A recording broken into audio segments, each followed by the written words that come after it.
కూడా నా హృదయపూర్వక వందనాలు తెలియజేస్తా ఉన్నాం. అదేవిధంగా ఇంతవరకు చక్కగా పాటలు పాడుతూ దేవుని వాక్యం కొరకు కనిపెడుతున్న మీ అందరికీ మరి చక్కటి సంగీతముతో ఆత్మీయ సంగీతముతో నడిపిస్తున్న సహోదరులందరికీ కూడా నా హృదయపూర్వక వందనాలు తెలియజేస్తా ఉన్నాం. దేవుని బిడ్డలారా, మరి సమయము దాదాపు చాలా అవుతా ఉంది. మరి చాలా విషయాలు ఉన్నాయి రాత్రి మీతో పంచుకోవటానికి. కానీ సమయాన్ని బట్టి నేను ఎంత తొందరగా అయితే అంత తొందరగా ముగించే ప్రయత్నం చేస్తాను.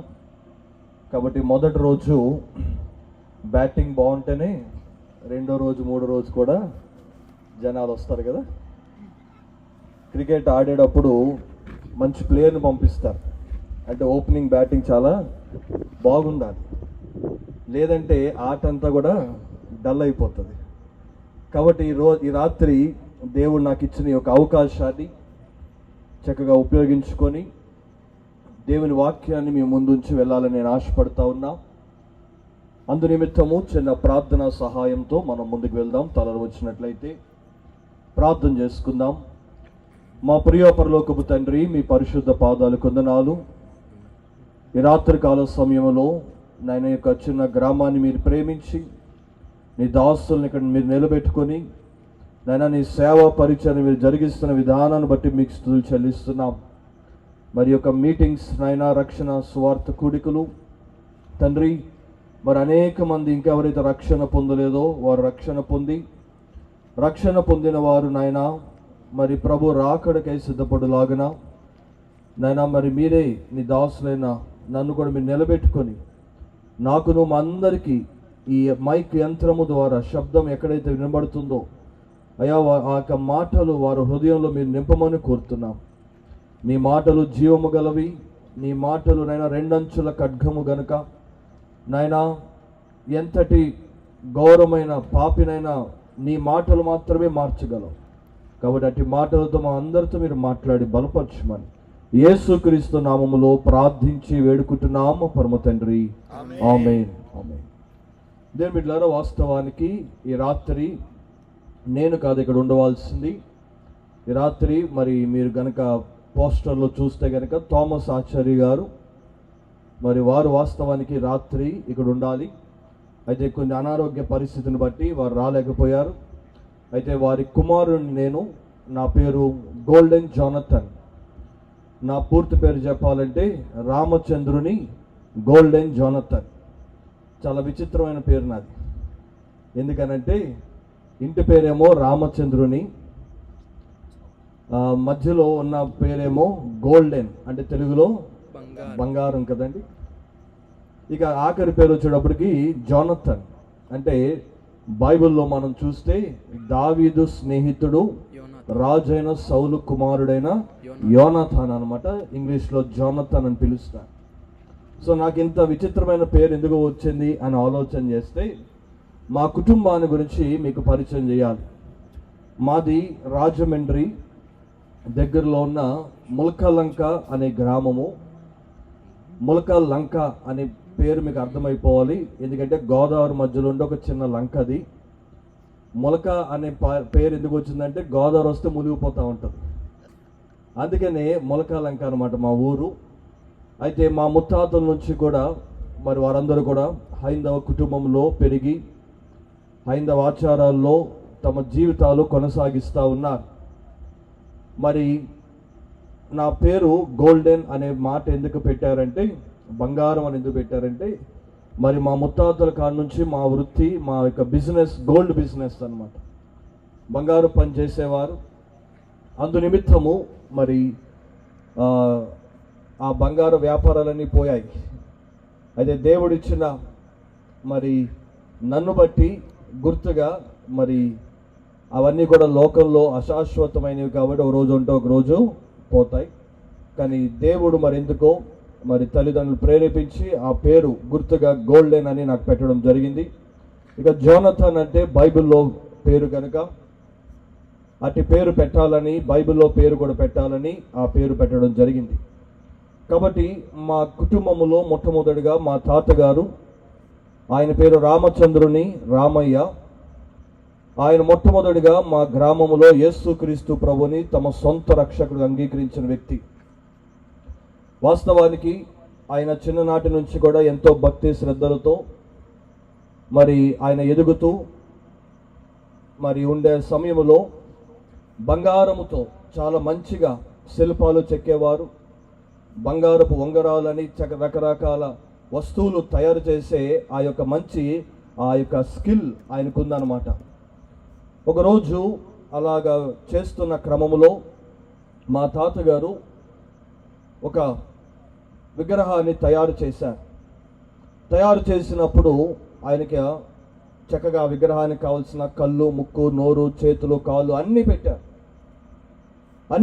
కానీ మా తాతగారు ఒక విషయంలో బాధపడ్డారు. అదేంటి అంటే, నేను అన్ని అవయవాలు పెట్టగలిగాను కానీ లోపల ప్రాణాన్ని ఒక్కటి పెట్టలేకపోతున్నా. ప్రాణం పెట్టేది ఎవరంటే దేవుడు మాత్రమే పెట్టగలడు. మనిషి ప్రాణము పెట్టలేడు. ప్రాణం తీయగలడు కానీ ప్రాణాన్ని పోయలేడు. అందుకని మా తాతగారు ఆలోచన చేశారు, అరే నేను ఇంత అందమైన విగ్రహాన్ని తయారు చేశాను కానీ నేను ప్రాణం పోయలేకపోతున్నాను. మరి నన్ను ఇంత అందంగా తయారు చేసి కాళ్ళు పెట్టి, చేతులు పెట్టి, కళ్ళు, నోరు, ముక్కు అవయవాలన్నీ పనిచేసేలాగున నాలో పెట్టిన ఆ ప్రాణము ఎవరు పెట్టారు? ఆ శిల్పి ఎవరు? నన్ను చెక్కింది ఎవరు? నన్ను తయారు చేసింది ఎవరు? నన్నైతే మా అమ్మ తయారు చేయలేదు, మా నాన్న తయారు చేయలేదు. ఎవరు? అదృశ్య దేవుడే, ఆ అదృశ్య శిల్పి నన్ను తయారు చేశాడు. ఎవరై ఉంటారు అదృశ్య శిల్పి అని మా తాతగారు దైవ అన్వేషణ ప్రారంభించారు. దేవుడు అనే వ్యక్తి ఎక్కడుంటాడు, మనుషులు తయారు చేసిన సృష్టికర్త ఎక్కడుంటాడు అని ఆ దేవుణ్ణి తెలుసుకునే ప్రయత్నంలో మా తాతగారు అనేక గ్రంథాలు చదువుతూ వచ్చారు.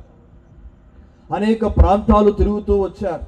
ఎక్కడైతే పలానా చోట దేవుడు ఉన్నాడు, అక్కడ దేవుడు వెలిశాడు అని అంటే అక్కడికి వెళ్ళిపోయేవారు. కానీ వెళ్తే ఆయన జాతి వారు తయారు చేసిన విగ్రహాలు కనిపించేవి తప్ప దేవుడు కనిపించేవాడు కాదు, సృష్టికర్త కనిపించేవాడు కాదు. మనిషిని తయారు చేసిన ఆ శిల్పి కనుగొనటం చాలా కష్టమైపోయింది. ఇంకా అలాంటి క్రమములో మా తాతగారు కొనసాగిస్తున్న ఆ దినాల్లో ఎవరో చెప్పారంట, ఏమండి క్రైస్తవులకు ఒక గ్రంథం ఉంటుంది, దాని పేరు పరిశుద్ధ గ్రంథం అంటారు, బైబిల్ అని పిలుస్తారు, కాబట్టి వీలైతే అది కూడా ఒకసారి చదవండి. మీరు ఎన్నో గ్రంథాలు చదివేమంటున్నారు కదా, మరి ఆ గ్రంథాల్లో మీకు దేవుడు సృష్టికర్త మిమ్మల్ని తయారు చేసిన దేవుడు ఎవరో మీకు అర్థం కాలేదు, తెలియలేదు అన్నారు కదా, కాబట్టి ఒకసారి బైబిల్ కూడా చదివి చూడండి. ఒకవేళ మీకు ఎవరైనా ఏదైనా అనిపిస్తే మంచిదే కదా అని అన్నప్పుడు మా తాతగారు అన్నారు, లేదండి మేము బైబిల్ ముట్టుకోము. కారణం ఏంటంటే అది అమెరికాకు సంబంధించిన దేవుడు, బ్రిటిష్ వాళ్ళకి సంబంధించిన దేవుడు, మన భారతదేశానికి సంబంధించిన దేవుడు కాదు కనుక మేము ఆ బైబిల్ ముట్టుకోమని చెప్పాం. కానీ తర్వాత మళ్ళీ ఎందుకు ఆలోచన వచ్చింది, అరే ఈ నల్ల పుస్తకానికి పరిశుద్ధ గ్రంథం అని పేరు ఎందుకు వచ్చింది? ఈ నల్ల పుస్తకాన్ని పరిశుద్ధం అని ఎందుకు పిలుస్తున్నారు? అసలు ఇందులో ఏముందని పరిశుద్ధ గ్రంథం అంటున్నారు?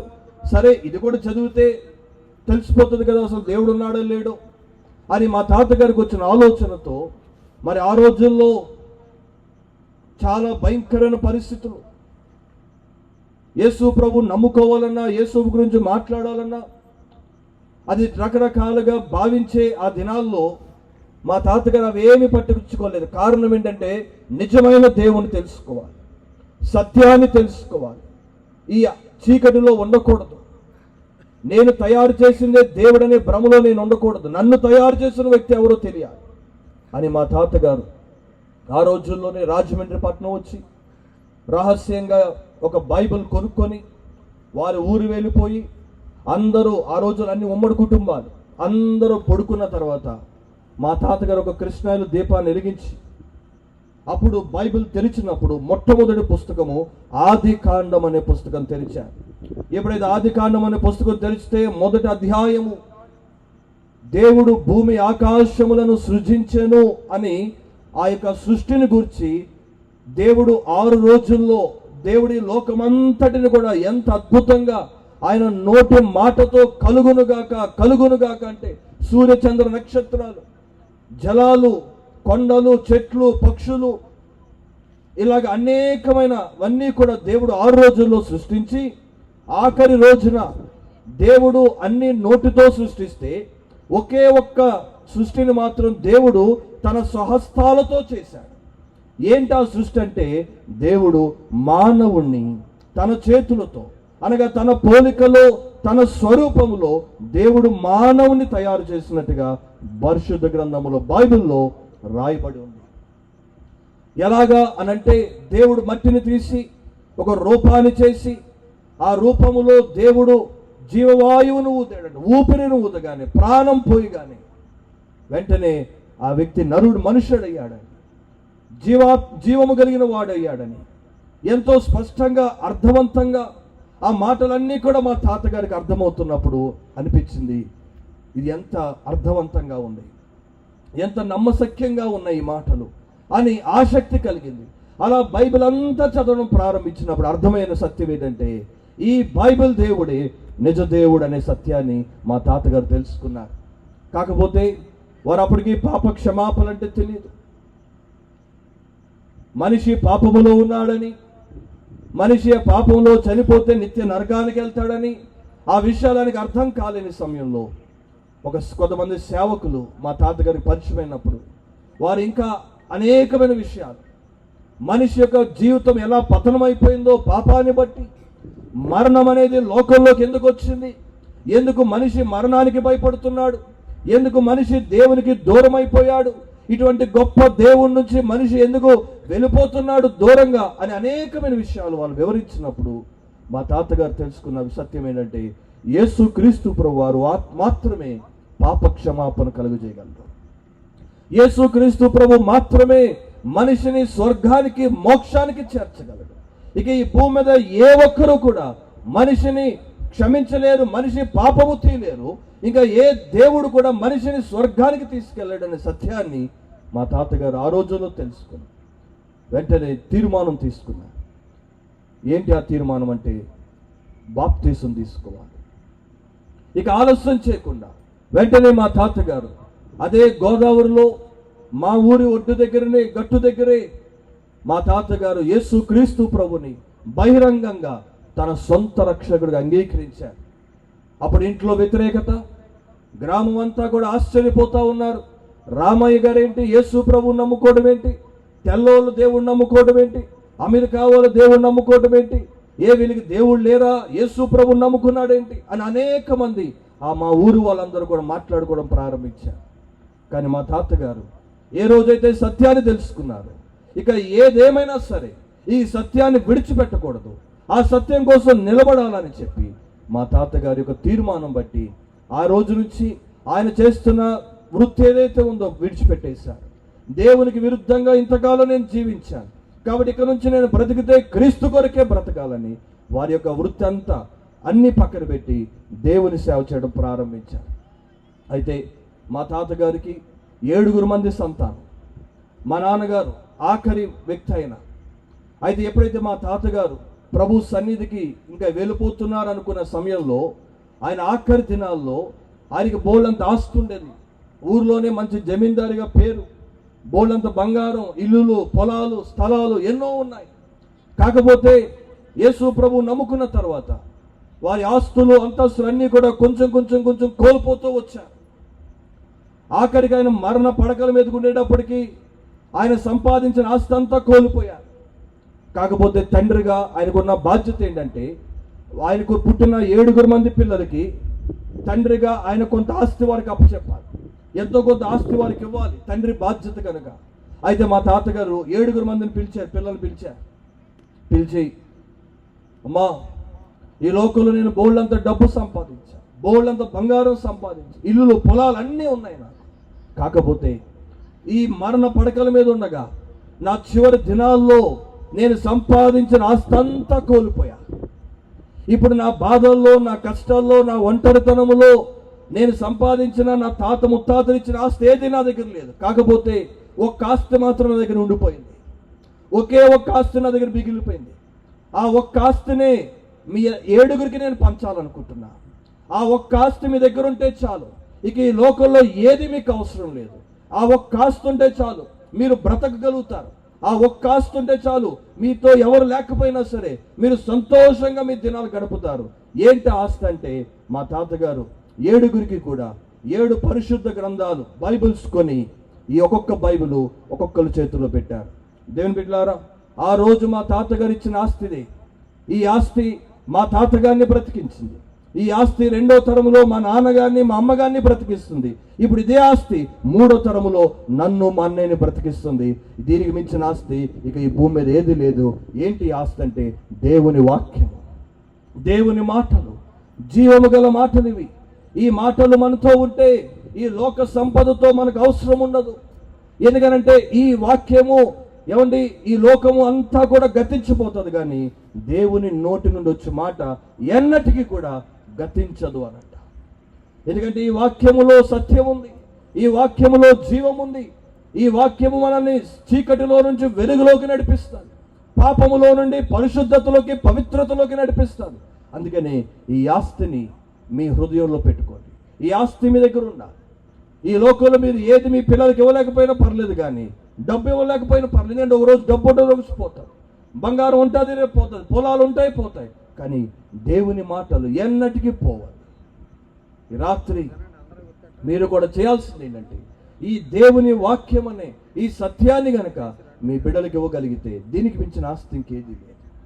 మేము ఈరోజు గర్వంగా చెప్పగలం, దేవుని వాక్యం బట్టే మేము బ్రతకగలుగుతున్నాం. దేవుని వాక్యమే మమ్మల్ని బ్రతికిస్తుంది. బాధలలో అది నెమ్మదిస్తుందంట. ఈ 3వ తరంలో మేము బ్రతుకుతున్నామంటే దేవుని వాక్యాన్ని బట్టి. కాబట్టి ఈ వాక్యము గొప్పది. అది మా తాతగారు తెలుసుకుని అది ఆయనతో ఉంచుకోకుండా, ఆయనతో ఆపేసుకోకుండా తర్వాత తరానికి ఇచ్చారు. ఆ తర్వాత 2వ తరంలో మా తల్లిదండ్రులు మాకు ఇచ్చారు. మేము కూడా దీన్ని బట్టే బ్రతుకుతున్నాం. ఆ విధంగా మరి మా తాతగారు దేవుల్లో జీవించి ప్రభు సన్నిధికి వెళ్ళిపోయారు. అయితే ఆయన ఈ లోకంలో ఉండగానే రాజమండ్రి సెంట్రల్ జైల్లో ఖైదీల మధ్య సేవ చేయాలి అని దేవుడిచ్చిన ఆలోచన బట్టి రాజమండ్రి సెంట్రల్ జైలుకి ఆయన సేవకులుగా వెళ్ళటం ప్రారంభించారు. ఆ తర్వాత వారు ప్రభు దగ్గరికి వెళ్ళిన తర్వాత ఆ యొక్క జైల్లో చేసే పరిచర్య, ఆ సేవ మా నాన్నగారుకి దేవుడు ఇవ్వడం జరిగింది. మరి మా నాన్నగారు దాదాపు 40 సంవత్సరాలుగా రాజమండ్రి సెంట్రల్ జైల్లో నేరాలు ఘోరాలు చేసి, హత్యలు చేసి, దొంగతనాలు చేసి, రేపులు చేసి, భయంకరమైన మోసాలు చేసి, నేరం అనుభవిస్తూ ఈరోజు ఎవరైతే రాజమండ్రి సెంట్రల్ జైల్లో ఉన్నారో అలాంటి వారికి దేవుని సువార్త, దేవుని ప్రేమ, రక్షణ సువార్తను వినిపిస్తూ వారందరినీ కూడా ప్రభు వైపు నడిపిస్తూ ఉన్నా. నేను నా పుట్టినప్పటి నుంచి కూడా, అంటే చిన్న వయసు నుంచి కూడా నాకు రాజమండ్రి సెంట్రల్ జైలుకి వెళ్ళి రావటం అలవాటే. అయితే అందరినీ పంపరు అక్కడికి. ఏమండి, జైలుకి అందరినీ పంపరు. మీరు ఎప్పుడైనా వెళ్ళారా జైలుకి? జైలుకి వెళ్ళాలంటే ఏమండి, ఏ హత్యో, దొంగతనమో, ఏ మోసమో చేయాలి కదా, లేదా వస్తున్న ఎవరిని పంపరు. మరి మేము దేవుని పరిచర్య కోసం మరి గవర్నమెంట్ అప్పట్లో మాకు ఇచ్చిన పర్మిషన్ బట్టి మరి జైలుకి వెళ్ళి స్వార్థ చెప్పి రావటం మాకు బాగా సులువైపోయింది. అయితే మా నాన్నగారు ఎప్పుడు అంటూ ఉంటారు, జైల్లో ఉన్న ఖైదీలకి వాక్యం చెప్పడం చాలా సులువు అంట. ఎందుకంటే వాళ్ళు ఏ నేరాలు చేశారో, ఏ ఘోరాలు చేశారో మాకు తెలుసు కాబట్టి మా మాట వింటారు, మేము చెప్తే వింటారు. కాకపోతే ఇలా బయట మీలాంటి వారికి వాక్యం చెప్పడమే చాలా కష్టం. ఎందుకనంటే జైల్లో ఉన్న వాళ్ళందరూ కూడా పట్టబడిన దొంగలైతే బయట ఉన్నవారు పట్టబడని దొంగలుగా తమ జీవితాలు గడిపేస్తూ ఉన్నారు. ఇప్పుడు బయటికి మనందరం కూడా మంచోళ్ళమే కదా, మనందరం మంచి, ఏ నేరాలు చేయని వారు మనందరం. ఒకవేళ నేరాలు చేసి ఉంటే ఇక్కడ ఉండేవాళ్ళం కదా, ఇప్పటి జైల్లో ఉండేవాళ్ళు. కాబట్టి దేవుని బిడ్డలారా, బయటికి మనందరం ఏ నేరాలు చేయని వారిలో కనబడొచ్చేమో, కానీ దేవుని దృష్టిలో మానవుడు భయంకరమైన నేరాలు చేస్తూ ఉన్నాడు. అది ఎలా తెలుసు అని అంటే, మనిషి బయట రూపము మంచిగా కనబడచ్చు, కానీ మనిషి లోపలున్న హృదయం ఏదైతే ఉందో అది చాలా చాలా ఘోరమైన వ్యాధి గలది, మోసకరమైనది ఈ హృదయం. అయితే మనిషి అంట పై రూపాన్ని చూస్తే దేవుడు హృదయాన్ని చూస్తాడు. హృదయంలో నువ్వు ఎన్ని ఘోరమైన పాపాలు చేస్తున్నావో, హృదయంలో నువ్వు ఎంతమందిని హత్య చేశావో, హృదయంలో నువ్వు ఎన్ని దొంగతనాలు చేశావో, నీ చూపులతో ఎంతమందిని కామపు ఆలోచనలతో, వ్యభిచారపు ఆలోచనలతో చూసావో, అది బయట మనిషికి తెలియదు కానీ దేవునికి తెలుసు. ఎందుకంటే దేవుడు మాత్రమే హృదయాలను పరిశోధించేవాడు, దేవుడు మాత్రమే హృదయాలను ఎరిగినవాడైనా. నీ హృదయం ఎలా ఉందో దేవునికి తెలుసు, నీ పక్కనున్న వారికి తెలియకపోవచ్చు నీ హృదయం. దేవుడు హృదయాంతరంగాలను ఆయన పరిశోధించే దేవుడు. కాబట్టి దేవుని బిడ్డలారా, రాజమండ్రి సెంట్రల్ జైలు అనేక మంది ఖైదీలు కత్తి పట్టుకొని వచ్చిన వారు ఈరోజు జైలుకు వచ్చి మారు మనసు పొంది, పశ్చాత్తాపము పొంది, మేము పాపులము, మేము తప్పు చేశాము, మేము అలా చేయకుండా ఉండాల్సింది, కాబట్టి మేము చేసిన పాపానికి ఇది శిక్ష న్యాయమే అని వారు జైల్లో తమ పాపాలన్నీ ఒప్పుకొని వారు చేస్తున్న పని ఏంటో తెలుసా? మారు మనసు పొందుతున్నారు. ఏం పొందుతున్నారండి? మారు మనసు. జైల్లో ఉన్న ఖైదీలు మతం మార్చుకోవట్లేదు, జైల్లో ఉన్న ఖైదీలు కులాలు మార్చుకోవట్లేదు, జైల్లో ఉన్న ఖైదీలు జాతులు మార్చుకోవట్లేదు, వర్గాలు మార్చుకోవట్లేదు. మరి ఏం మార్చుకుంటున్నారయ్యా అంటే మనసును మార్చుకుంటున్నారు. దాన్నే మారు మనసు అంటారు. ఇక్కడ మీరు చూస్తే బ్యానర్ మీద కూడా మారు మనసు అనే మాట మనం చూస్తున్నాం. ఈ రాత్రి సభలు పెట్టడానికి గల కారణం ఏంటంటే ఇక్కడ కూర్చున్న ప్రతి మనిషి, ఈ మైక్ యంత్రం ద్వారా ఎవరైతే మాటలు వింటున్నారో మీరందరూ కూడా ఈ రాత్రి మారు మనసు పొందాలి. అనగా నీ మనసును మార్చుకోవాలి.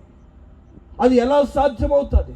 ఎందుకు మారు మనసు పొందాలి అనే ఆలోచనలు మనం చేయగలిగితే ఈ రాత్రి దేవుని బిడ్డలారా, దేవుని వాక్యం ద్వారా కొన్ని విషయాలను మనం తెలుసుకునే ప్రయత్నం చేద్దాం. కాబట్టి దయచేసి బైబిల్ గ్రంథంలో మనం చూస్తే కొన్ని మాటలు మనం ధ్యానం చేద్దాం. అయితే ఇక్కడ కూర్చున్న మీరందరూ కూడా చాలా శ్రద్ధగా దేవుని మాటలు ఆలకించాలని ప్రేమతో మనం చేస్తూ ఉన్నాం. సమయము లేదు గనక నేను తొందరగా కొన్ని మాటలు మీకు జ్ఞాపకం చేస్తా. రండి, రోమిలికి రాసిన పత్రిక 13వ అధ్యాయము 11వ వచనాన్ని మనం చదువుకుందాం. మరియు మీరు కాలము నెరిగి నిద్ర మేలుకొని వేలైనదని తెలుసుకొని అలాగు చేయుడి. మనం విశ్వాసులమైనప్పటికంటే ఇప్పుడు రక్షణ మనకు మరి సమీపముగా ఉన్నది. రాత్రి చాలా గడిచి పగలు సమీపముగా ఉన్నది గనుక మనం అంధకార క్రియలను విసర్జించి తేజో సంబంధమైన యుద్ధోపకరణములను ధరించుకొందుము. చాలండి. దేని బిడ్డలారా, ఇక్కడ అపోస్తులైన పౌలు గారు ఒక మాట రాస్తున్నాడు. ఏమనంటున్నాడంటే మరియు మీరు కాలము నెరిగి అనే మాటను పౌలు గారు వాడుతున్నాడు. దేని బిడ్డలారా, ఈ రాత్రి కాల సమయంలో మనం ఎలాంటి కాలాల్లో ఉన్నామో మనం తెలుసుకోవాలి. సహజంగా ఎవరైనా వాతావరణ సంబంధించిన వారిని వెళ్ళి అయ్యా ఇప్పుడు మనం ఏ కాలంలో ఉన్నామంటే వారు ఏం చెప్తారు? ఇప్పుడు ఎండాకాలంలో ఉన్నామండి, కాకపోతే ఈ యొక్క వాతావరణ పరిస్థితి చూస్తుంటే ఇదిగో తుఫాను వచ్చేలాగుంది అని వారు చెప్తారు. ఎందుకంటే వారికి దాని మీద అవగాహన ఉంది కనుక. అదేవిధంగా రైతులను అడిగామనుకోండి, అయ్యా ఇప్పుడు ఏ పంట వేస్తే బాగుంటుంది అంటే వారు చెప్తారు, అయ్యా ఈ కాలాన్ని బట్టి సమయాన్ని బట్టి ఫలానా పంట వేసుకుంటే మనకి ఫలాలు వస్తాయి, ఈ పంట వేసుకోండి, ఈ పంట వద్దు, నేను మళ్ళీ వర్షాలు వస్తే దెబ్బ అయిపోతారు, కాబట్టి ఈ పంట అయితే బాగుంటుందని రైతులను అడిగితే వారికి ఆ పంట మీద అవగాహన ఉంది కాబట్టి వారు ఆ విషయాలు చెప్తారు. అలాగే చాలా మందికి తమకు సంబంధించిన కాలాల గురించి తెలుసు. అయితే బైబిల్ కూడా కాలాల గురించి మాట్లాడుతూ ఉంది. అయితే ఇప్పుడు ఏ కాలంలో ఉన్నాం బైబిల్ ప్రకారంగా అంటే చాలా మంది క్రైస్తవులు చెప్పేది ఏంటంటే కృపాకాలములో ఉన్నామని అంటారు. ఏ కాలం అండి? కృపాకాలం. కానీ అది అందరికీ అర్థం కాదు. కానీ ఇప్పుడు మనం అసలు ఏ కాలంలో ఉన్నాము అని మనం అర్థం చేసుకోవాలంటే బైబిల్లోనే దేవుడు రాయించాడు. యేసుక్రీస్తు ప్రభువారు ఆయన ముందుగానే వచ్చే కాలాల గురించి, రాబోయే కాలాల గురించి ఆయన తెలియజేస్తూ వచ్చాడు.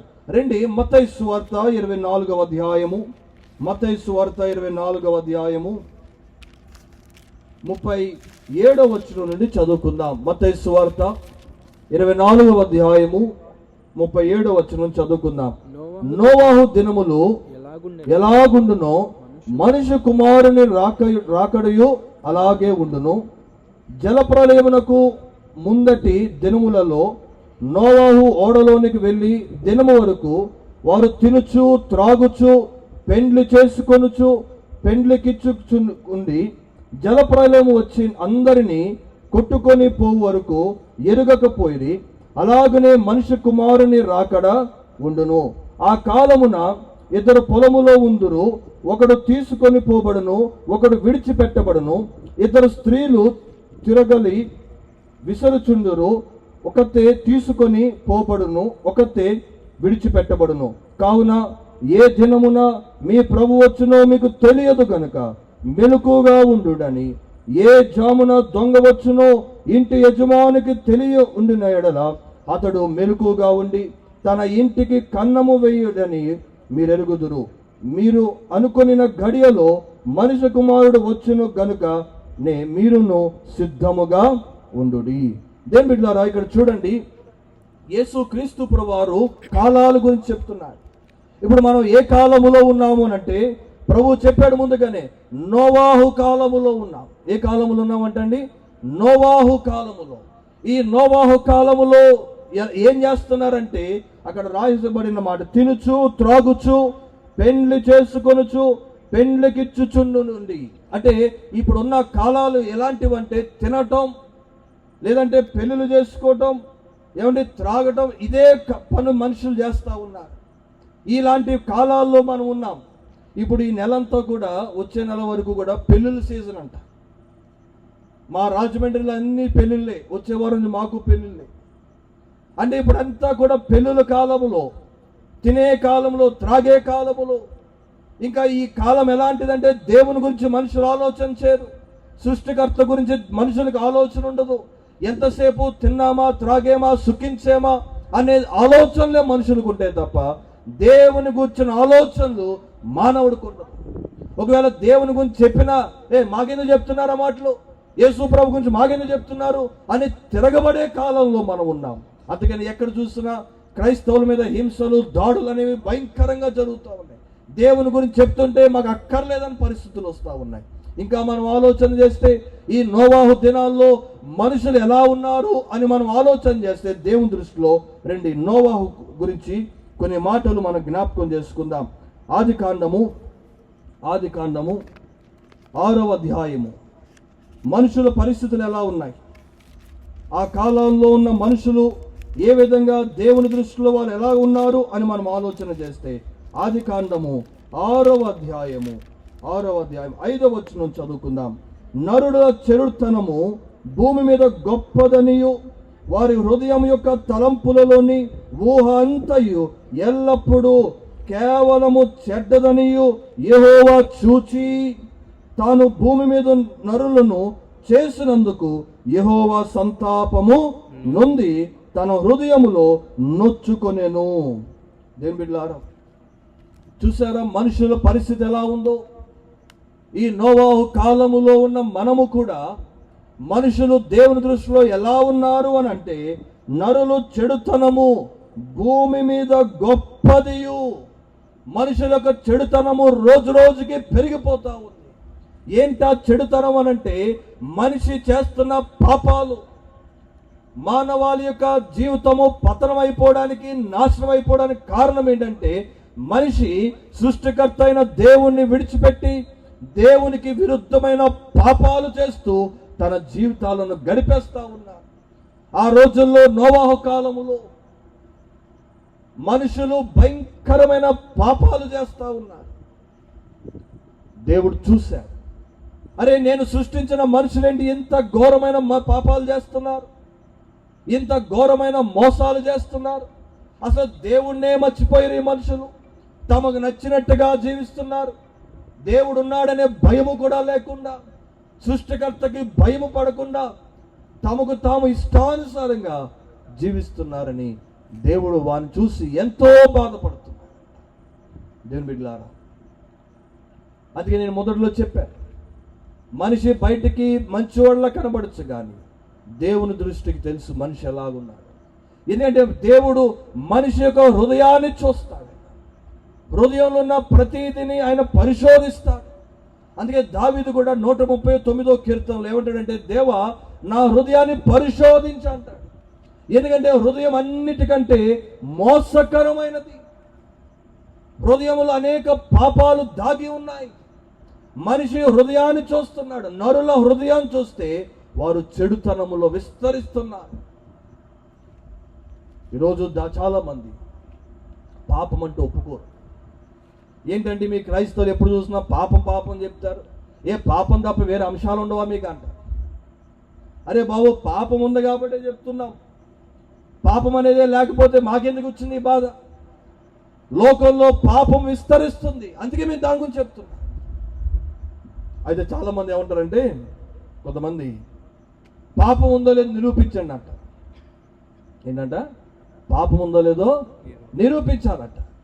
ఏమంటే పాపం ఉందో లేదో నిరూపించడం కష్టమా సులువా? పాపం ఉందో లేదో నిరూపించడం కష్టమా సులువా? మీకు నిరూపిస్తాను చూడండి. ఇప్పుడు ఇక్కడ కూర్చున్న మీరు అందరూ కూడా మీ ఇళ్ళ నుంచి వచ్చారు కదండి, ఇళ్ళ నుంచి వచ్చారు కదా. మరి మీ ఇళ్ళ నుంచి వచ్చినప్పుడు ఇంటికి తాళాలు వేసుకుని వచ్చారా, తలుపులు తెరిచి వచ్చేసారా? తాళాలు వేసుకొచ్చారు కదా. ఉంటారు కొంతమంది అతి తెలివైన వాళ్ళు, తాళాలు వేయలేదండి అంటారు. అలాంటి వాళ్ళకి ఒక ప్రశ్న, సరే నువ్వు తాళాలు వేయలేదు అంటున్నావు, మంచిదే. మరి ఇంట్లో బీరువా తలుపులు కూడా తెరిచేసి డబ్బులు బంగారం అంతా అలా కనబడుతూ ధైర్యంగా తాళాలు లేకుండా వచ్చిన వాళ్ళు ఎవరైనా చేతులు ఎత్తారు. న్యూస్ పేపర్లు వేద్దాం వాళ్ళ ఫోటో. ఇంకేమైనా ఉందా? ఇంకెళ్ళే లోపల మొత్తం ఏమండి దోచేస్తారు. మళ్ళీ ఎక్కడ ఉంటారు దోచేయడానికి పక్కన ఉంటారు. చాలామంది అంట ఇలాంటి సభలకు వచ్చినప్పుడు, ఇప్పుడు మరి తగ్గినట్టు ఉంది అలవాటు, అర్థం పూర్వ దినాల్లో ఇలాంటి సభలకు వచ్చినప్పుడు అంట చాలామంది ఏం చేస్తారంటే చెప్పులాగా వదిలేసి లోపల కూర్చుంటారు. ప్రార్థన మీటింగ్ అయిపోయేటప్పటికి వాళ్ళ చెప్పులు కనబడవు. పాత చెప్పులు అంటే కొత్త చెప్పులు వెళ్ళిపోతూ ఉంటాయి. అంటే అర్థం ఏంటి? ఎక్కడ పడితే అక్కడ ఉంటారు దొంగలు. దేని బిడ్డలారా, ఇక్కడ చాలామంది బళ్ళు తెచ్చుకున్నారు, బైక్స్ వేసుకొచ్చారు. ఇక్కడే కదా మీరు ఉన్నారు. ఏమంటే మీ బండి మీద తాళాలు లేదండి అనోళ్ళు ఎవరైనా ఉన్నారా? మీరు కళ్ళు మూసుకెళ్తే బండి వెళ్ళిపోతుంది. కారణం ఏంటి? ఏమండి దొంగలు జైల్లో నుంచి రారు, మనం ఎత్తుకెళ్తాం. ఇప్పుడు ఇక్కడే ఉన్నారు, మన మధ్యలోనే ఉన్నారు. అందుకని జైల్లో ఉన్న వాళ్ళు పట్టబడిన దొంగలైతే బయట ఉన్నవారు పట్టబడని దొంగలు. పాపము ఎక్కడ పడితే అక్కడ ఉంది.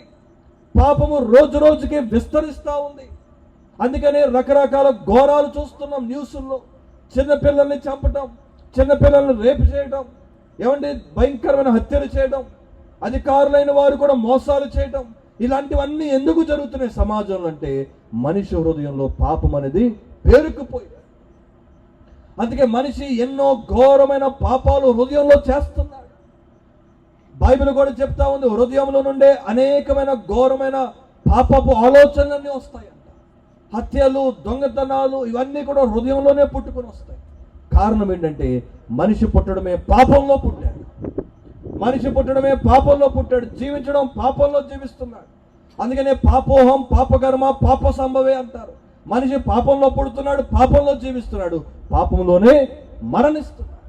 అయితే దేని బిడ్డలారా, బైబిల్ చెప్తా ఉంది, ఏ భేదము లేదు, అందరూ పాపము చేసి దేవుడు అనుగ్రహించిన మహిమను పొందలేకపోతున్నారు. పాపం అనేది చాలా భయంకరమైనది. పాపాన్ని ఆషామాషిగా తీసుకోకు. పాపం అంటే ఏదో త్రాగి తిరుగుతున్నాను కదా, సంతోషంగా ఉంటున్నాను కదా అనుకుంటున్నావేమో. పాపము చాలా ప్రమాదకరమైంది. అది ఎంత ప్రమాదకరమైందో ఒక ఉదాహరణ మీకు చెప్తాను, జాగ్రత్తగా వినండి. ఒకసారి ఒక వేటగాడంట ఒక తోడేలును పట్టుకోవడానికి ప్రయత్నం చేశాడు. సహజంగా ఏంటంటే తోడేళ్ళు ఎక్కువగా మంచి పర్వతాల దగ్గర ఉంటాయి. అయితే తోడేలను పట్టుకోవడం చాలా కష్టం, అంత సులువుగా దొరకవు. అయితే ఈ వేటగాడు ఏం చేశాడంటే, తోడేలను పట్టుకోవాలంటే దానికి బాగా ఇష్టమైన మాంసం, రక్తముతో ఉన్న మాంసాన్ని తీసుకొచ్చి అది రాత్రులు సంచరించే స్థలములో ఆ మాంసం పెట్టాలి. అప్పుడు అది ఆటోమేటిక్గా వాసన తొందరగా పసిగడుతుంది కదా, ఆ మాంసం దగ్గరికి వస్తుంది. అయితే వేటగాడు ఏం చేశాడంటే అలాంటి మాంసాన్ని ఒకటి తీసుకొని దాని మాంసము లోపల ఒక పదునైన ఒక బ్లేడు, కత్తి లాంటిది దాని లోపల దూర్చి దాన్ని ఫ్రిడ్జ్లో పెట్టినప్పుడు అది గడ్డగట్టేస్తుంది. గడ్డగట్టిన తర్వాత దాన్ని తీసుకొని ఆ యొక్క తోడేలు సంచరించే స్థలంలో పెడతాడంట. అప్పుడు ఈ తోడేళ్ళు ఏం చేస్తాయి అంటే, ఏదో ఒక తోడేలు వాసన పసిగట్టి, అరే ఎక్కడో మంచి సువాసనమైన మంచి మాంసము తగులుతుంది వాసన అని అది అక్కడికి వస్తుంది. వచ్చి చూడగానే ఎంతో సంతోషంతో అదేం చేస్తుందంటే దాన్ని కొరికే ప్రయత్నం చేస్తుంది. కానీ కొరికితే అది ఎలా ఉంది, గట్టిగా ఉంది కదా, కాబట్టి కొరకలేదు. కాబట్టి ఏం చేస్తుందంటే దాని నాలికతో ఆ మాంసాన్ని నాకటం ప్రారంభిస్తుంది. ఇంకా పైన చిగుతా ఉంటుంది. అప్పుడు కొంతసేపటికి ఆ మాంసము కరిగి మాంసము బయటకు వస్తూ ఉంటుంది. ఆ వచ్చే సమయంలో ఏమవుతుందంటే ఆ లోపల పెట్టిన కత్తి ఉంది చూసారా, ఆ బ్లేడ్ ఉంది చూసారా, అది కొంచెం కొంచెం కొంచెం పైకి వస్తూ ఉంటుంది. ఎప్పుడైతే ఈ తోడేలు దాని నాలుకతో నాకుతున్నప్పుడు ఈ నాలుక ఏమైపోతుందంటే ఆ చల్లదనానికి దాని స్పర్శ పోయి మందమైపోతుంది అనమాట. ఇంకా దానికి స్పర్శ తెలియదు. అయితే ఆ సమయంలో ఈ బ్లేడ్ ఏదైతే ఉందో, పదునైన కత్తి ఏదైతే ఉందో, అది ఎప్పుడైతే పైకి అంచుకు వస్తుందో దీని నాలుక దానికి రాసుకోవడం ప్రారంభిస్తుంది. ఆ రాసుకుంటున్న సమయంలో దానికి నొప్పి తెలియదు. ఆ రాసుకోవడం నాలుకలో ఉన్న రక్తం అంతా కూడా బయటకు రావడం ప్రారంభిస్తుంది. ఆ రక్తం వచ్చినప్పుడంట ఆ రక్తం ఎలా ఉంటుందంటే దాని ఒంటిలో రక్తం కదా, చాలా వేడిగా ఉంటుంది. అప్పుడు ఇది అనుకుంటుంది, అబ్బా చీక కొద్ది మంచి రక్తం బయటకు వస్తూ ఉంది, ఎంతో వేడిగా ఉంది, రుచికరంగా ఉందని దానికి తెలియకుండానే దాని రక్తం తాగడం ప్రారంభిస్తుంది. ఎప్పుడైతే దాని ఒంట్లో ఉన్నంత రక్తం అంతా బయటకు వచ్చేసిన తర్వాత ఆ తోడేలు అక్కడికక్కడ కుప్పకూలి చచ్చిపోతుంది. వెంటనే వేటగాడు పొద్దున వస్తాడు. దానికి తెలుసు ఆల్రెడీ ఒకటి పడిపోయి ఉంటుందని. వెళ్ళి చూస్తాడు, అమ్మ భలే దొరికింది, తోడేలు చచ్చిపోయి ఉందని చెప్పి దాన్ని తీసుకొని వెళ్ళిపోతాడు. దేవుని బిడ్డలారా, పాపము కూడా అలాంటిది. పాపము చాలా రుచిగా కనబడుతుంది. పాపములు ఉన్నంత వరకు ఎంతో బాగా హాయిగా అనిపిస్తుంది. నువ్వు తాగేదాకా హ్యాపీగానే ఉంటావు, సిగరెట్ కాల్చేదాకా సుఖంగా ఉంటుంది అనుకుంటావు, వ్యభిచారం చేస్తూ ఉంటే బాగుంది అనుకుంటావు, చీకటిలో వెళ్ళకూడని స్థలాలకు వెళ్ళి నీ సమయాన్ని గడిపేస్తే అమ్మా ఎంతో హాయిగా ఉంది అనుకుంటున్నావేమో. నువ్వు జాగ్రత్త. ఏ పాపమైతే నువ్వు ఎంజాయ్ చేస్తున్నావో అదే పాపము నిన్ను చంపేస్తుందనే విషయాన్ని నువ్వు గుర్తించలేకపోతున్నావు. అయితే బైబిల్ ఏం చెప్తుందో తెలుసా? పాపము వల్ల వచ్చు జీతము మరణము అని చెప్తావు. ఈరోజు మనిషి చనిపోవడానికి కారణం ఏంటో తెలుసా? రోగాలు బట్టి కాదు, వయసు అయిపోవడం కాదు, మనిషి చనిపోవడానికి గల కారణం ఏంటంటే పాపమే. అందుకని ప్రతి మనిషి ఈ భూమి మీద పుట్టినవాడు ఏమండి మరణించక తప్పడంట. అందుకే ఎవరైనా చనిపోతే వ్యాన్లో తీసుకెళ్తున్నప్పుడు ఆ రేడియో ఆన్ చేస్తారు, పుట్టినవాడు మరణించక తప్పదు. ఎందుకు మరణిస్తున్నాడు? ఎందుకు మరణం వచ్చింది? ఎందుకు వచ్చిందంటే పాపాన్ని బట్టి. నువ్వు పుట్టడమే పాపంలో పుడుతున్నావు, జీవించడం పాపంలో జీవిస్తున్నావు, చనిపోవడం కూడా పాపములోనే చనిపోతున్నావు. దేవుడు చూశాడంట నోవాహు దినాలు. మనిషి భయంకరమైన పాపాలు చేస్తూ దేవునికి విరుద్ధంగా తన జీవితాన్ని గడిపేస్తుంటే తాను చేస్తున్న చెడుతనాన్ని బట్టి ఒక తీర్పు అనేది ఆ మనిషి మీదకి వచ్చేసింది. ఏంటి ఆ తీర్పు అంటే? జలప్రలయాన్ని దేవుడు పంపించాడు. ఏం పంపించాడండి? జలప్రలయం. ఎందుకు జలప్రలయాన్ని దేవుడు పంపించాలనుకున్నాడంటే దేవుడు విసిగిపోయాడు మనుషులతో. అరే నేను ఎంతో ప్రేమతో సృష్టించుకునే మనుషులు ఫలించి అభివృద్ధి చెందుతారంటే వీరు పాపములో ఫలిస్తున్నారు. రోజు రోజుకి పాపాలు పెరిగిపోతున్నాయి. భూమి అంతటిని పాడు చేసేశారు, ఈ సృష్టి అంతటిని నాశనం చేసేస్తున్నారు. మనిషిగా బ్రతకలేకపోతున్నాడు. హత్యలని, దొంగతనాలని, వ్యభిచారం అని ఇలాంటి రకరకాలమైన జీవితాలు జీవిస్తూ నా యొక్క ఉద్దేశాలని చెడగొడుతున్నారు కనుక దేవుడు అక్కడ మాట మీరు చూడండి, వారిని చూసినప్పుడంట దేవుడు సంతాపము పొందినట. మనుషులు చూసి దేవుడికి ఏమొచ్చిందంట? సంతాపం. సంతాపం అని ఎప్పుడు అంటారండి? ఎప్పుడైనా మీరు చూసారు సంతాప సభ అంటారు కదా? అంటే ఏంటి? ఎవరైనా చనిపోతే సంతాపము తెలియజేస్తారు. అంటే ఎవరిని చనిపోతే చేయాలి, చనిపోకపోతే బతికుండా ఎవరు చేయరు. కానీ మనుషులు వీళ్ళని చూసినప్పుడు దేవుడు సంతాపం పొందాడంట. అంటే దేవుని దృష్టిలో వీళ్ళు చెడుతనాన్ని బట్టి, వీరు చేసిన అక్రమాలు, ఘోరాలు, పాపాలు బట్టి దేవుని దృష్టిలో మానవులు ఆల్రెడీ చచ్చిపోయి ఉన్నారు. ఏమంటే ఇప్పుడు ఎవరైనా చచ్చిపోతే ఇంట్లో పెట్టుకుంటామా? ఏం చేస్తాం? తీసుకెళ్ళి కాల్చేయడమో లేదంటే కప్పెట్టడమో పాతి పెట్టడం చేస్తాం. ఈ మనుషులను చూసినప్పుడు దేవుని కోపం రగిలిపోయింది. ఆయన గుచ్చుకుందని నొచ్చుకుందంట వీళ్ళని చూస్తున్నప్పుడు. ఈరోజు నీ జీవితం కూడా అలాగే ఉందా? పాపములో కూరుకుపోతున్నావా? దేవునికి విరుద్ధమైన పనులు చేస్తున్నావా? ఈరోజు దేవుని దృష్టిలో నువ్వు బ్రతుకున్నావా చచ్చావో తెలుసుకో. పైకి నువ్వు బతికున్నట్టు కనబడుతున్నావేమో కానీ దేవుని దృష్టిలో పాపాన్ని బట్టి ఎప్పుడో చచ్చిపోయా. అయితే ఆ పాపానికి వచ్చే తీర్పేంటో తెలుసా? మరణము. ఆ మరణం ఏ మరణం అంటే ఏదో తాత్కాలికంగా చచ్చిపోయే మరణం కాదు. ఇది ఎలాంటి మరణం అంటే మనిషి యొక్క ఆత్మకు చావుండదు, శరీరానికి చావుండదు, కానీ ఆత్మకు చావుండదు. కనుక ఆ ఆత్మ, పాపములో ఉన్న మనిషి యొక్క ఆత్మ ఎక్కడికి వెళ్తుందంటే నిత్య నరకానికి, అగ్ని గుండానికి వెళ్ళిపోతావు. ఈ రాత్రి నీ పరిస్థితి ఎలా ఉంది? పాపములో జీవిస్తున్నావా? దేవునికి విరుద్ధమైన కార్యాలు చేస్తున్నావా? దేవుని దృష్టిలో నువ్వు చచ్చిపోయి ఉంటే నీ పరిస్థితి ఎంత భయంకరంగా ఉందో ఆలోచన చేయి. అగ్ని గుండపు తలుపులు తెరచబడి ఉన్నాయి, నరక ద్వారాలు తెరచబడి ఉన్నాయి. మనిషి ఎప్పుడు చచ్చిపోతే తన ఆత్మ ఆ అగ్ని గుండంలోకి వెళ్ళిపోవడానికి సిద్ధంగా ఉంది. దీనికి దేవుడే నరకానికి పంపించక్కర్లే. మనిషి తను చేసిన పాపాలు బట్టి ఆటోమేటిక్గా నరకానికే వెళ్ళాలి, ఇంకెక్కడికి వెళ్ళడానికి లేదు. కానీ ఈరోజు మానవుడు ఈ జీవితాన్ని తర్వాత ఏంటనే ఆలోచన మనిషికి లేదు. ఎంతసేపు తిన్నామా, త్రాగామా, సుఖించామా, పెళ్లిళ్ళు చేసుకున్నామా, ఇదే ఆలోచనతో మనిషి జీవిస్తున్నాడు. కానీ అరే నేను ఇంత బతికి నేను చనిపోయిన తర్వాత నా పరిస్థితి ఏంటి, నా ఆత్మ ఎక్కడికి వెళ్తుందని మనిషి ఆలోచనలే. ఒకసారి ఒక రైతు అంట ఊర్లో అందరికంటే చాలా పేదవాడు. అందుకని చాలా బాధ వచ్చి ఊర్లో ఉన్న రాజుగారి దగ్గరికి వెళ్ళాడంట. అయ్యా రాజుగారండి, ఏంటండి నా బ్రతికేలా అయిపోయింది, ఊర్లో వాళ్ళందరూ సుఖంగా సంతోషంగా భూములు పొలాలు ఉన్నాయి, ఇల్లులు కట్టుకొని జమీందారులుగా బాగున్నారు, ఈ ఊర్లో నేను ఒక్కనేనండి పేదోడిని. అయ్యా రాజుగారు నన్ను కనికరించి ఎంత కొంత భూమి ఇప్పించండి అయ్యా, మీరు భూమి ఇప్పిస్తే నేను ఏదో కొన్ని పట్టేసుకొని నేను బతుకుతానని అన్నాడు. రాజుగారు చూసి సర్లే భూమే కదా ఇస్తానులే, ఎంత కావాలన్నాడంట. అయ్యా మీరు ఎంత ఇచ్చినా తీసుకుంటానంట. సరే ఎంత ఇచ్చినా తీసుకుంటాను అంటున్నావు కదా, ఒక పంచి నా కోట వెనకాల నా భూమి ఉంది, ఖాళీగానే ఉంది ఆ భూమి అంతా.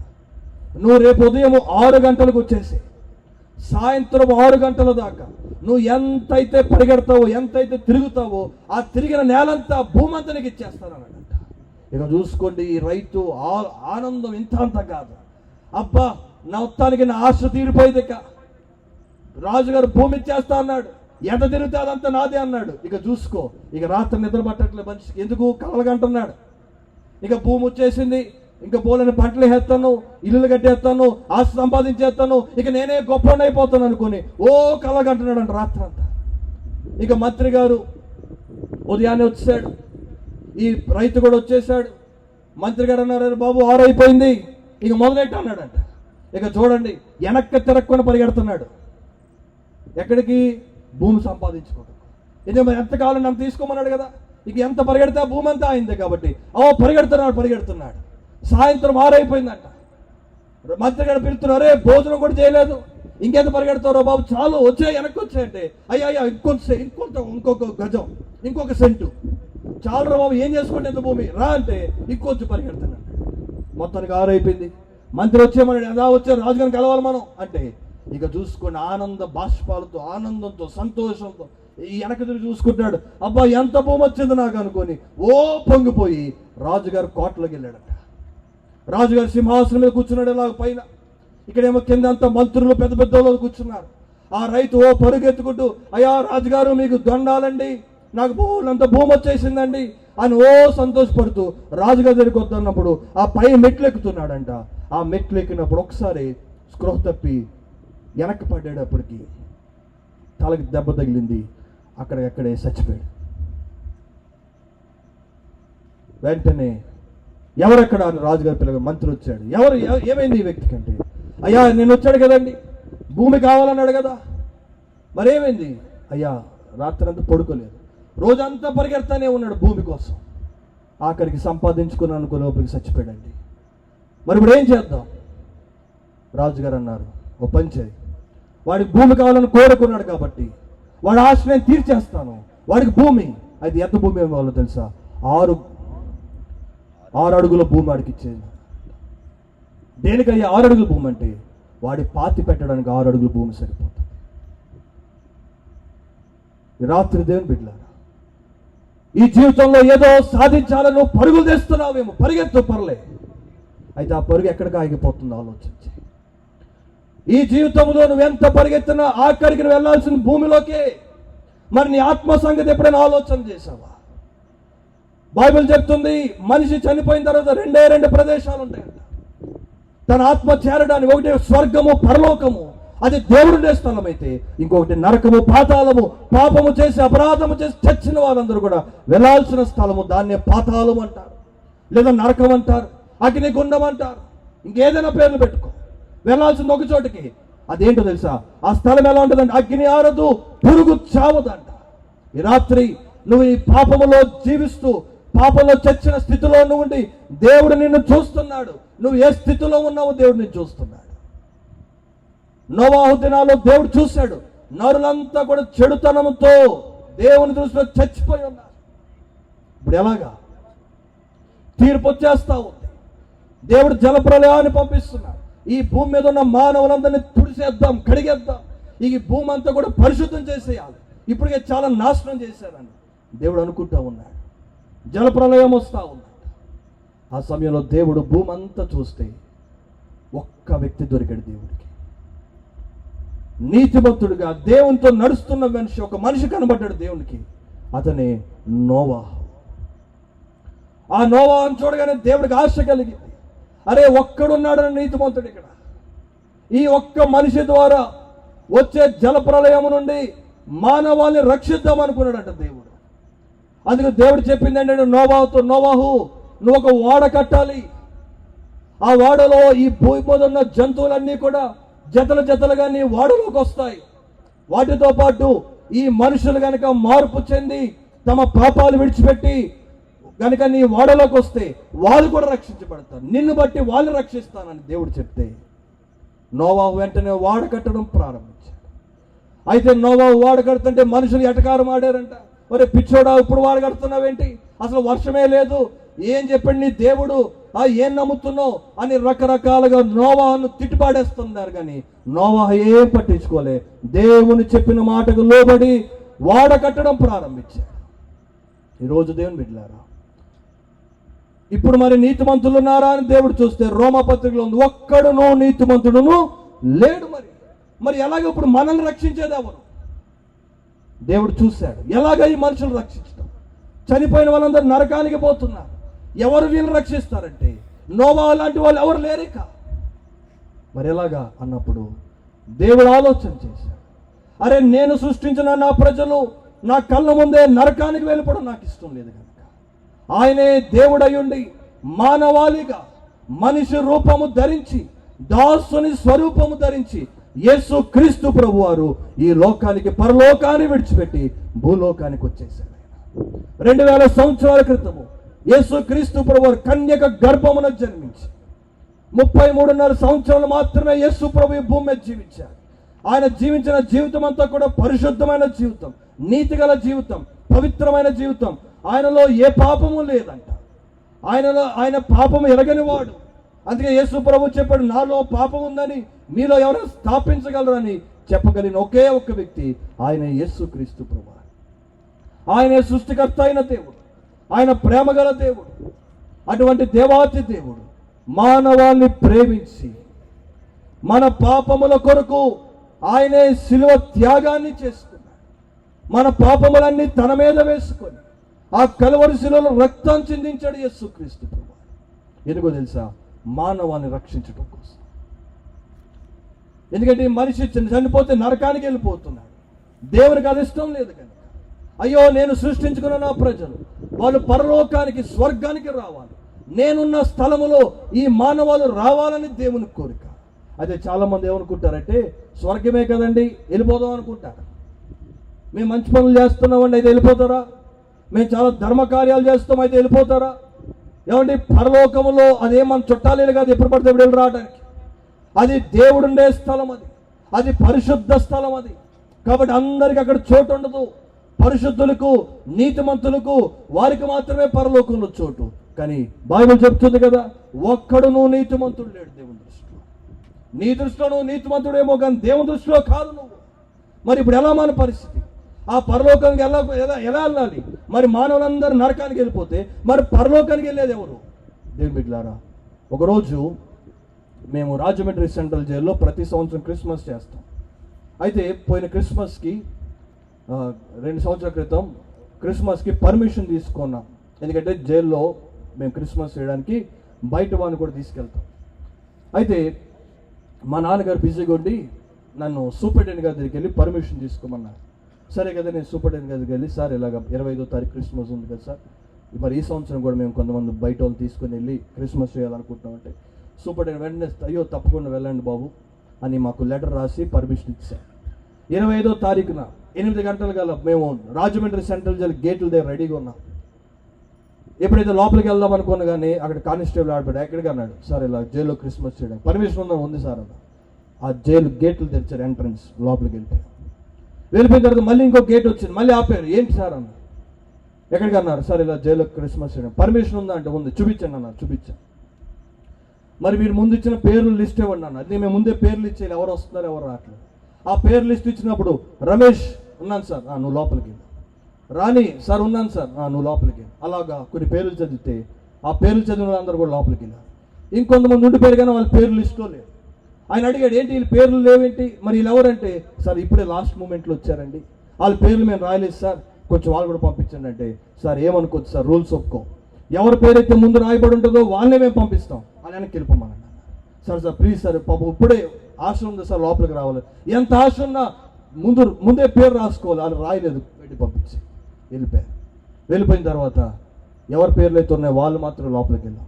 తీరా వెళ్ళిన తర్వాత మళ్ళీ ఇంకో గేట్ వచ్చి మళ్ళీ ఆపారు. ఏంటి సార్ అన్నా, మీ దగ్గర ఉన్న సెల్ ఫోను, మీ దగ్గర ఉన్న బ్యాగులు, వస్తువులు ఏమున్నా సరే అన్నీ తీసేయండి అన్న. అయ్యో మేము మంచి మాటలు చెప్పడానికి వెళ్తున్నామండి, మేమేం తప్పులు చేయం, మీరు ఏమి చెప్పినా సార్ మాకు వద్దు, అన్నీ తీసేయండి అన్న.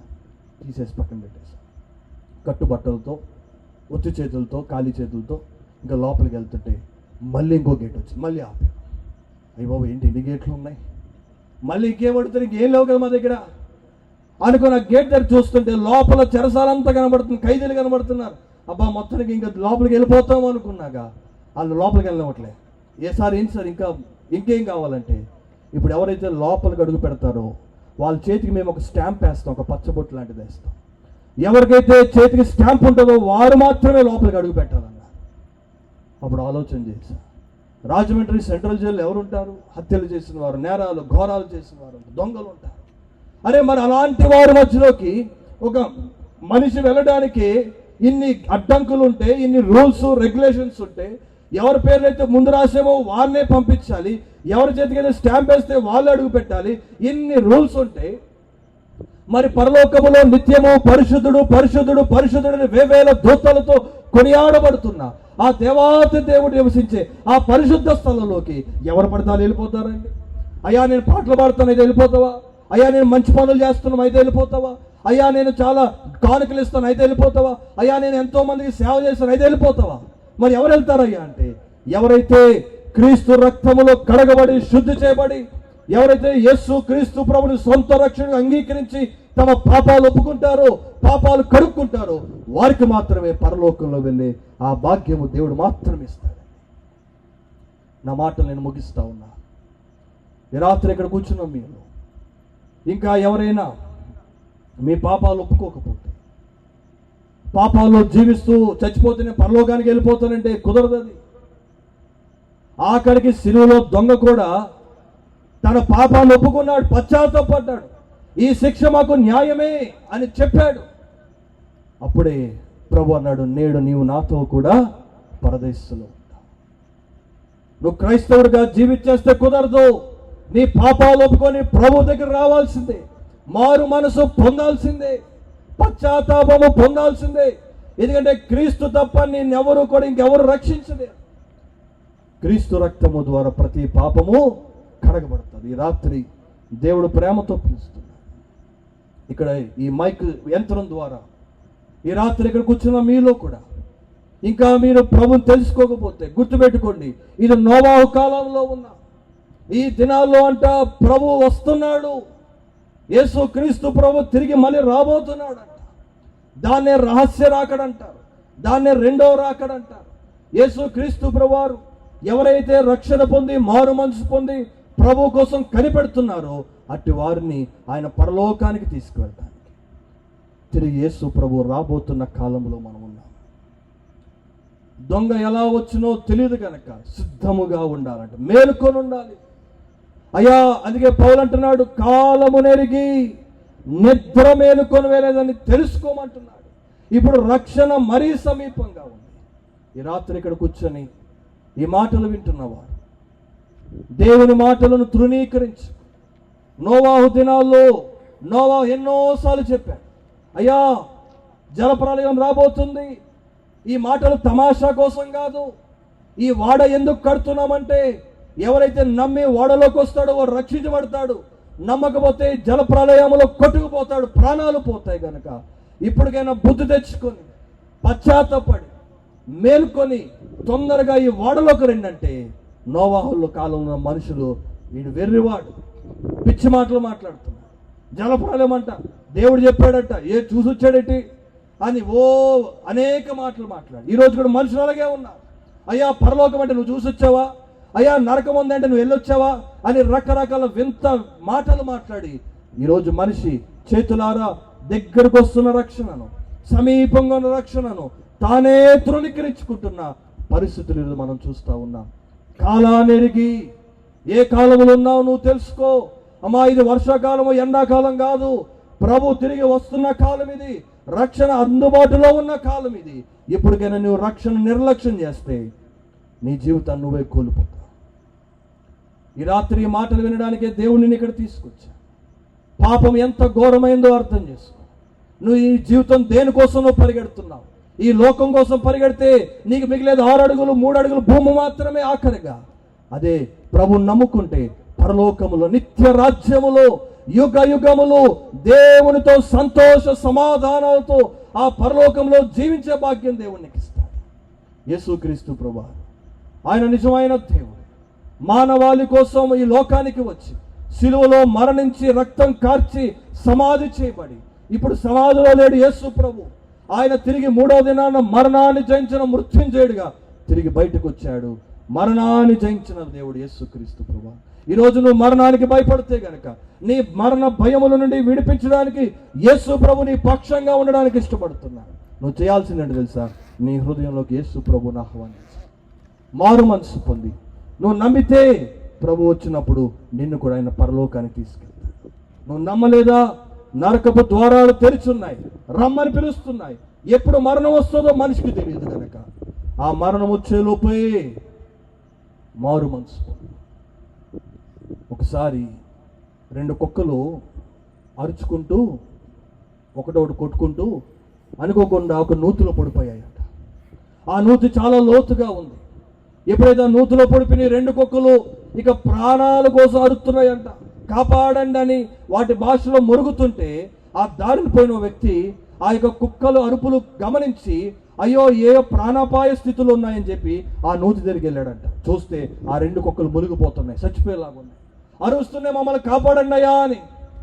వెంటనే బాబు ఈ మనిషి జాలిపడి అయ్యో ఇవి రాలేని పరిస్థితులు ఉన్నాయి కాబట్టి ఇవి బయటికి రావాలంటే నేను ముందు లోపలికి వెళ్ళాలని ఆ మనిషి ఒక తాడు తెచ్చుకొని తన నడుము కట్టుకుంటే ఆ లోపల తిరుగుతున్నాడంట. అది చాలా పాతబడిపోయిన నుయ్య, తేళ్లున్నాయి, జర్లున్నాయి, తుప్పలున్నాయి, ములులున్నాయి. అయినా సరే అవి ఏమి లెక్క చేయకుండా ఆ అన్నిటిని దాటుకొని అడుగు భాగానికి వెళ్తే ఆ 2 కుక్కలు అలా ఉన్నాయంట, అరుస్తున్నాయి. వెంటనే ఈ మనిషి ఎంతో ప్రేమతో ఒక కుక్క వైపు చేయి చూపించాడంట. ఎప్పుడైతే చేయి చాపగానే ఆ కుక్క వెంటనే చేతిని కొరికేసింది.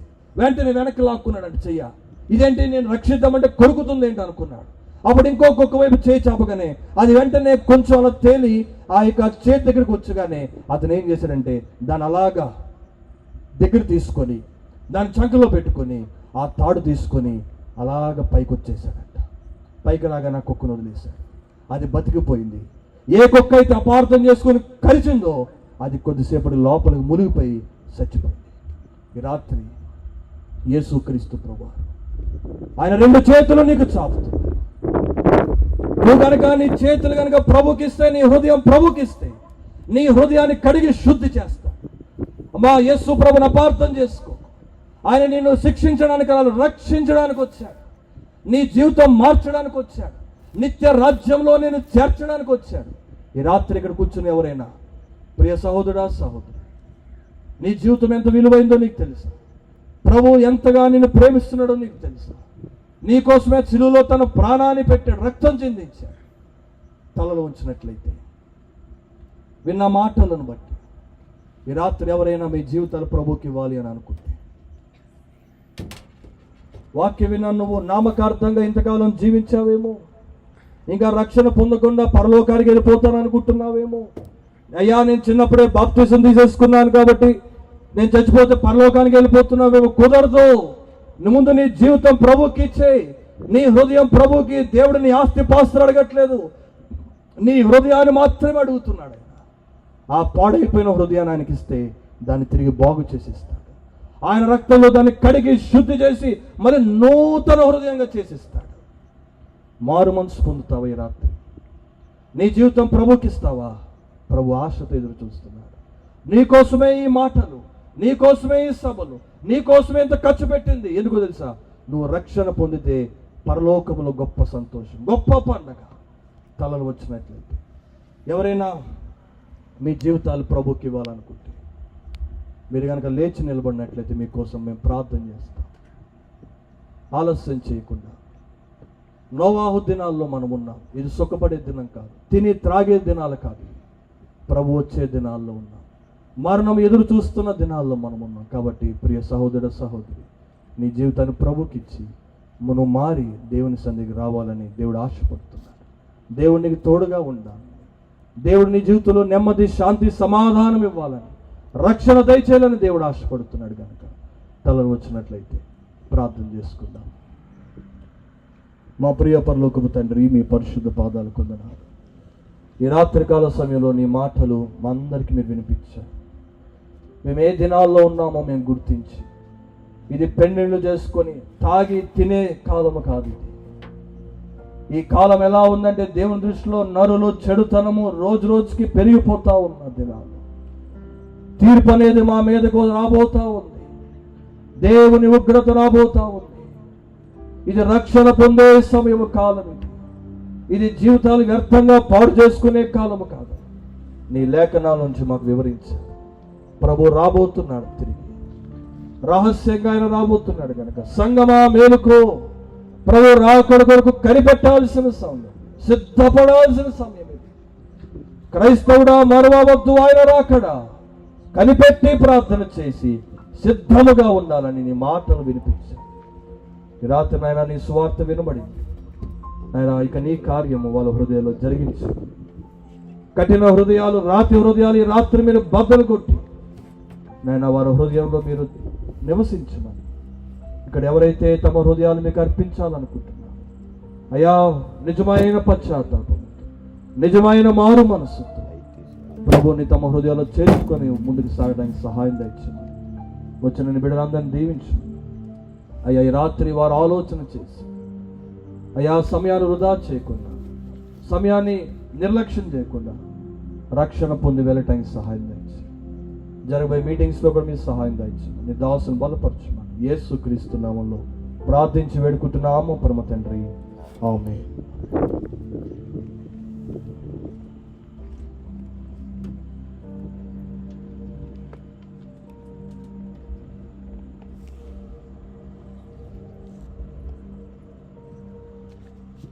వచ్చిన మీ అందరికీ ప్రభువైన యేసు నామములో శుభములు తెలియజేస్తూ, ఇంతవరకు మీకు వినిపించబడిన రక్షణ సువార్తలో మరి మీ హృదయాలు ప్రభువుకు అప్పగిస్తారని దైవజనులు మీ కొరకు ప్రార్థించారు.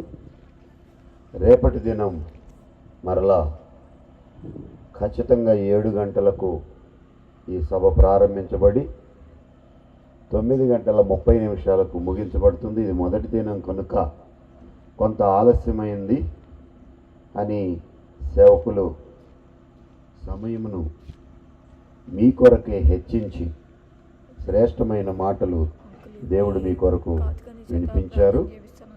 కనుక రేపటి దినం పెందలకడ సిద్ధపడి దేవుని సన్నిధికి వచ్చినట్లయితే స్కిట్ కూడా ఉంటుందని చెప్పాము, ఒక 10 నిమిషాలు. కాబట్టి మారు మనసు ఎలా పొందాలి, అది దృశ్యరూపకంగా చూడడం కోసం మీ కొరకు స్కిట్ ఒకటి చిన్నపిల్లలు తయారు చేస్తున్నారు. కాబట్టి సిద్ధపడి రండి. మరి ఈరోజు ఈ స్థలంలోనికి విచ్చేసిన మీ అందరకు విందు ఏర్పాటు చేయబడింది. దయచేసి మనం అందరం కలిసి సంతోషంగా భోంచేసి మన ఇళ్ళకి వెళదాం. మరి ప్రేమపూర్వకంగా మేము పిలవగానే వచ్చిన దైవజనులు గోల్డెన్ జోనాథాన్ గారికి హృదయపూర్వక వందనాలు తెలియజేస్తున్నాం. మరి మా కొరకు పిలవగానే ముచ్చేసి ఉన్న వాయిద్యకారులకు కూడా ఈరోజు వందనాలు తెలియజేస్తున్నాం. సౌండ్ సిస్టమ్ వారికి కూడా వందనాలు తెలియజేస్తూ, రేపటి దినం త్వరగా మీరు మేము వీరు కూడా కలిసి త్వరగా రావాలని ప్రభు పేరట మిమ్మను ఆహ్వానిస్తూ విందుకు రమ్మని ఆహ్వానిస్తున్నాం. ఇంతవరకు నేటికి సెలవు. రేపటి సాయంకాలం 7 గంటలకు కలుసుకుందాం. అందరికీ వందనాలు.